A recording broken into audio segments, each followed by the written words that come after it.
क्या आपने कभी सोचा है कि जिस पल आप पैदा हुए उसी पल आकाश में ग्रहों की जो स्थिति थी, क्या वही आपकी पूरी जिंदगी का नक्शा बना सकती है? एक ऐसा नक्शा जो दिखाता है आपकी ताकतें, आपकी चुनौतियां, आपके रिश्ते और आपकी जिंदगी के बड़े बड़े दौर। यही विचार वैदिक ज्योतिष का मूल आधार है। एक ऐसा ज्ञान जिसे हजारों सालों से अध्ययन किया जा रहा है। लेकिन एक बड़ा सवाल है, वैदिक ज्योतिष वास्तव में काम कैसे करता है? जन्म कुंडली क्या होती है? वैदिक ज्योतिष में सिर्फ 7 नहीं, बल्कि 9 ग्रह क्यों माने जाते हैं? और ज्योतिषी कई साल पहले से जीवन के समय और घटनाओं के बारे में कैसे बात करते हैं? आज के इस वीडियो में हम समझेंगे वैदिक ज्योतिष के पीछे की असली प्रणाली। सबसे पहले समझते हैं ज्योतिष शब्द का असली अर्थ। वैदिक परंपरा में एस्ट्रोलॉजी को ज्योतिष कहा जाता है। संस्कृत में ज्योतिष का अर्थ है प्रकाश का विज्ञान। ये प्रकाश किनका है? सूर्य, चंद्रमा और ग्रहों का।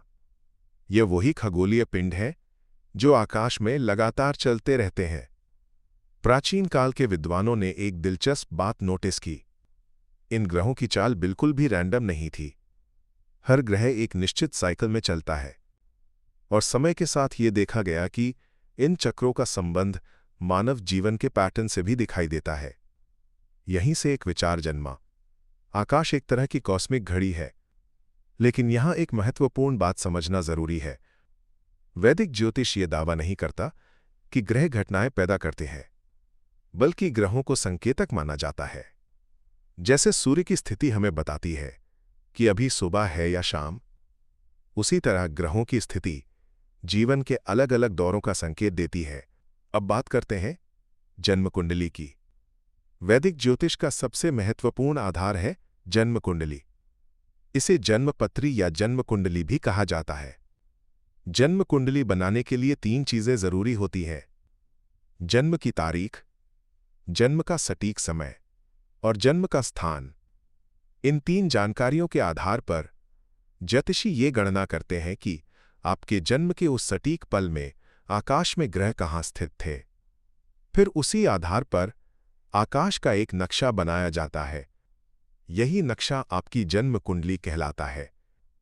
क्योंकि आकाश लगातार बदलता रहता है, इसलिए हर व्यक्ति की कुंडली अलग होती है। यहां तक कि जन्म समय में कुछ मिनट का अंतर भी पूरी कुंडली की संरचना बदल सकता है। अब बात करते हैं वैदिक ज्योतिष के 9 ग्रहों की। इन्हें नवग्रह कहा जाता है।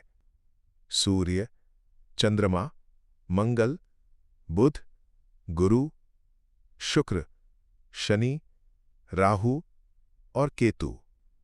हर ग्रह मानव जीवन के एक अलग पहलू को दर्शाता है। सूर्य दर्शाता है पहचान और आत्मबल। चंद्रमा दर्शाता है मन और भावनाएं। गुरु दर्शाता है ज्ञान और विस्तार। शनि दर्शाता है अनुशासन, जिम्मेदारी और दीर्घकालिक प्रयास। राहु और केतु बाकी ग्रहों से अलग हैं। ये भौतिक ग्रह नहीं है। ये आकाश में गणितीय बिंदु हैं, जहां चंद्रमा की कक्षा सूर्य के मार्ग को काटती है। इन्हें छाया ग्रह कहा जाता है। राहु अक्सर जुड़ा होता है इच्छाओं, महत्वाकांक्षा और भौतिक अनुभवों से, जबकि केतु जुड़ा होता है वैराग्य, पिछले कर्म और आध्यात्मिक समझ से। अब बात करते हैं दशा प्रणाली की। वैदिक ज्योतिष की सबसे अनोखी चीज है दशा प्रणाली या दशा सिस्टम। इस प्रणाली में मनुष्य की पूरी जिंदगी ग्रहों के अलग अलग समय कालों में बांटी जाती है। हर दशा एक ग्रह द्वारा संचालित होती है और उस समय उस ग्रह से जुड़े विषय जीवन में अधिक सक्रिय हो जाते हैं। उदाहरण के लिए, अगर किसी व्यक्ति की शनि महादशा चल रही हो तो जीवन में जिम्मेदारियां, धैर्य और लंबी मेहनत के विषय अधिक दिखाई दे सकते हैं। हालांकि ये समय चुनौतीपूर्ण हो सकता है, लेकिन यही समय स्थिरता और बड़ी उपलब्धियों की नींव भी रख सकता है। दशा प्रणाली ये समझाने की कोशिश करती है कि जीवन अलग अलग चरणों में क्यों खुलता है और क्यों हर समय अलग तरह के अनुभव सामने आते हैं। अंत में वैदिक ज्योतिष का असली उद्देश्य है स्वयं को समझना।